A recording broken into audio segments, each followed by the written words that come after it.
il stagne et limite, il régresse. Il fait plus peur, il fait pas mal. Quand tu vois sur une balle de match, au premier tour, où il fait un espèce de coup droit poussé, slicé, parce qu'on a l'impression qu'il a une pression dingue, qu'il n'arrive pas à taper dans la balle.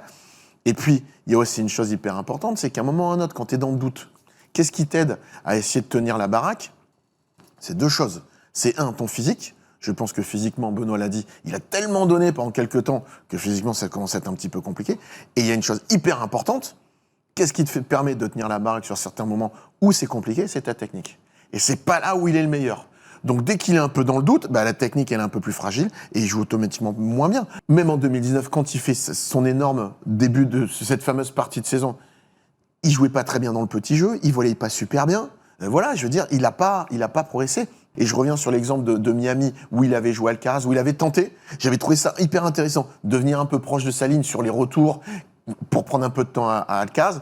Mais c'est pas en un match sur Alcaraz qu'il faut le faire. C'est en répétition sur des matchs ou à l'entraînement ou des choses comme ça. Donc, moi, je pense que l'époque, malheureusement, parce que je l'adore, en plus dans les interviews et tout ça, je trouve qu'il est hyper franc, mais je pense que la période d'Anil, faut l'oublier. Faut l'oublier. C'est fini.